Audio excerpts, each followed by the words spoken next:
ایک دن دفتر میں یہ ہوا کہ عاشر صاحب بیٹھے ہوئے تھے, دس از اباؤٹ 2008 یا 2009, اور میں نے یہ دیکھا, اس دن یہ ہوا کہ جی میں بیٹھا ڈیٹا اینالائز کر رہا تھا, اور جب میں ڈیٹا انالیسس کر رہا تھا تو میں نے یہ دیکھا کہ ایک کنٹینر ہے جو کہ افغانستان کے لیے نکلا ہے, فرض کریں کراچی انٹرنیشنل کنٹینر ٹرمینل سے, اور 12 گھنٹے میں یہ پورٹ قاسم میں یہی کنٹینر ایکسپورٹ کا سامان لے کے واپس پہنچ رہا. اب اس بات کی کوئی تک نہیں بنتی, کیونکہ یہ کنٹینر جو کراچی سے افغانستان کے لیے چلا ہے, اور تو یہ تو پشاور جائے گا, پشاور سے پھر یہ بارڈر کراس کرے گا, اس کو 10 سے 12 دن لگیں گے اس پورے پروسیس میں, پھر وہاں پہ پھینکے گا سامان, پھر یہ کنٹینر واپس آئے گا, تو کم از کم یہ 15 دن کا سائیکل ہونا چاہیے. پھر ایکسپورٹر اس کو لے گا, پھر اس میں ایکسپورٹ کا سامان ڈالے گا. یہ کنٹینر 12 گھنٹے میں یہاں سے نکلا اس ٹرمینل سے, اور اس ٹرمینل میں واپس پہنچ رہا ہے کیو آئی سٹی میں, تو یہ کنٹینر تو پشاور نہیں گیا.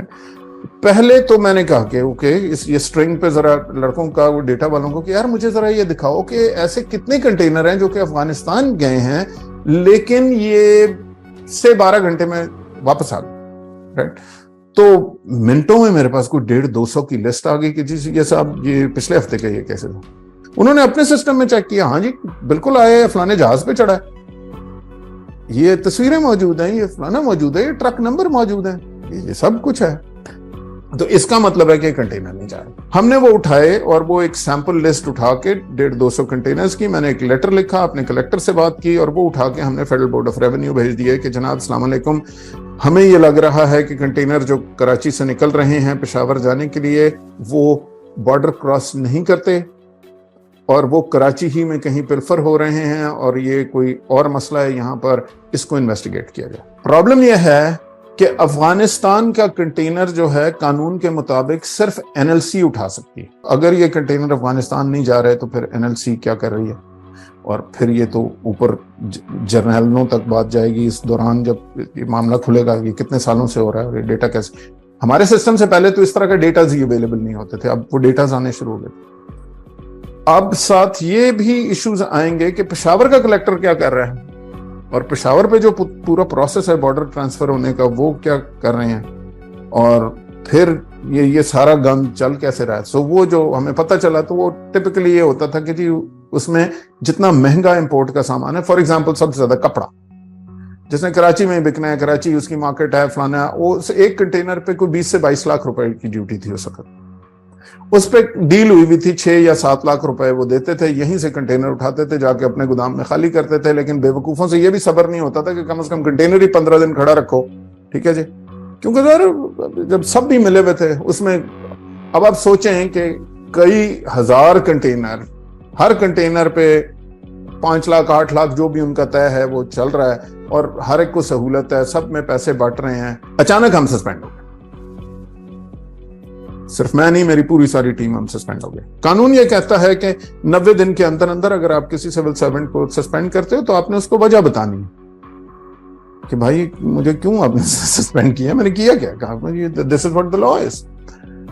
ہمیں 1.5 سال تک کسی نے شو کاز نوٹس ہی نہیں دیا, یہی نہیں بتایا کہ بھائی آپ کو کیوں سسپینڈ کیا گیا. ہم جس کے پاس جاتے تھے بس سب آئیں بائیں شائیں کر کے چھپ جاتے تھے.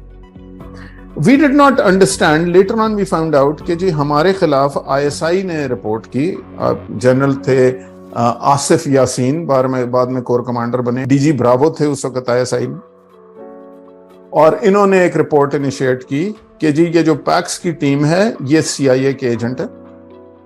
خاص طور پہ عاشر صاحب جو ہیں یہ ویسے بھی کینیڈین بھی ہیں اور یہ کرسچن بھی ہیں, اور یہ CIA سے آرڈر لے کے آتے ہیں, اور پاکستان کا اسٹریٹجک جو ڈیٹا ہے یہ امریکہ کو دکھایا جاتا ہے. اس کے بعد کیا ہوا جی, چونکہ ہم CIA کے ایجنٹ تھے تو we were all suspended and nobody had the courage, nobody questions a letter from ISI. بھائی ہم ایجنٹ تھے تو پھر ہمیں پکڑ لیتے, پھر کچھ ہوتا, وہ بھی کچھ بھی نہیں, بس مسئلہ یہ تھا کہ ہمیں پروجیکٹ سے سسپینڈ کر کے دوسرے لوگ لے کے آنے تھے, کیونکہ بیسیکلی وہ پروجیکٹ بند کر. یہ وہ والا کیس ہے جو سپریم کورٹ تک چلا, جس کو ISAF کنٹینر سپیم کہتے ہیں. آپ نے کئی دفعہ سنا ہوگا, کراچی بددمنی کیس بھی اس کو کہتے ہیں, جس میں جا کے مانا گیا سپریم کورٹ کے جج کے سامنے کہ جی 50 ارب روپے کی کم از کم کرپشن ہوئی ہے کسٹمز میں. Chairman central board of revenue یہ مان کے آیا ہوا ہے, آج تک اس پہ 1 ٹکے کی ریکوری نہیں ہوئی, کیونکہ سب ملے ہوئے. اب آشر صاحب نے آ کے ایک کمپیوٹر بنا دیا, اس کو کوئی فرق نہیں پڑتا کہ امپورٹر کدھر ہے, کلیکٹر کدھر ہے, بینک کدھر ہے, فلانا کدھر ہے. تو کلیکٹروں کی یہ اب تو ہمیں 500 کلیکٹروں کی ضرورت ہی نہیں رہی, ہمیں ٹوٹل 6 کلیکٹر چاہیے. ٹھیک ہے, اسی حساب سے ہمیں ڈپٹی کلیکٹر چاہیے. آپ کی گورنمنٹ بھی لین ہو جاتی ہے. لیکن مجھے تو مارنے کو ساری دنیا تیار تھی نا, میں تو دشمن تھا اپنے ڈپارٹمنٹ کا, کیونکہ میں نے تو پوسٹیں ہی نہیں کریٹ ہونے دے رہا. یہ سارا معاملہ چلا اور فلانا ہوا, تو I wrote a letter to Asif Yasin and I said کہ جی if you want to hear the story, میں والنٹیئر نا, روز میرے پیچھے ISI کی گاڑیاں چل رہی ہیں, میرے فون تم سن رہے ہو, میں گھر سے باہر نکلتا ہوں میرے پیچھے ایک گاڑی ہوتی ہے, میں گھر کے اندر گھستا ہوں باہر گاڑیاں کھڑی ہیں, you are trying to intimidate me, why? You know, just call me. What's your problem? تو جب I went to a safe house, F10 میں تھا ایک, اور وہاں پہ ایک بریگیڈیئر صاحب تھے اور ایک کرنل صاحب بھی بیٹھے ہوئے تھے. باتیں چلنی شروع ہوئی, میں نے اس کو سارا ایکسپلین کیا کہ جی آپ ملک کا سیکیورٹی ڈیٹا ملک سے باہر جاتا ہے.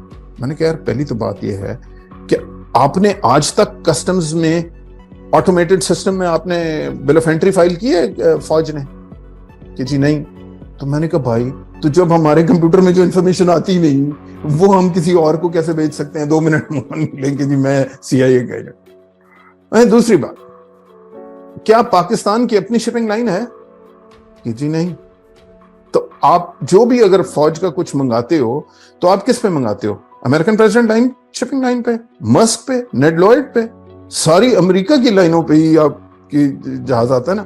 اور اس میں آپ نے مینیفیسٹ دیا ہوتا ہے نا کہ یہ سامان ہم نے کہاں سے اٹھایا ہے, یہ کون لے کے کس کو دینا ہے, اس کے اندر کیا ہے, جو بھی ساری ریکوائرمنٹس ہیں وہ تو آپ ان کو پہلے دیتے ہو.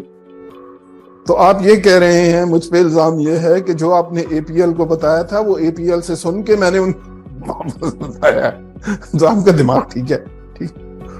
اور سوال یہ ہے کہ یہ جو سرورز ہیں, کیا ان کی ایڈمنسٹریشن, میں تو ڈیزائنر آف دا سسٹم ہوں, پروسیس فلو ہوں, میں کوئی کوڈر نہیں ہوں, مجھے نہ کوڈنگ آتی ہے, نہ میں کوئی نیٹ ورک ایڈمنسٹریٹر ہوں, نہ یہ کام مجھے آتا ہے. وہ تو آپ کے IT کے بندے ہیں جو کہ پرال نے لگائے میں ہیں, اور جو آپ کے سرور ہیں یہ فزیکلی 2 اسٹیل ڈورز کے پیچھے فلانی جگہ ہیں.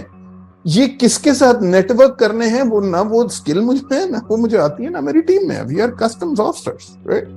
So they said, yeah, we realize all this, but still for 3 years, 1.5 سال بعد ہمیں شوکاز نوٹس دیا گیا, ٹوٹا پھوٹا, کیونکہ ظاہر اس شوکاز نوٹس کا کوئی سار پاؤں تو تھا نہیں.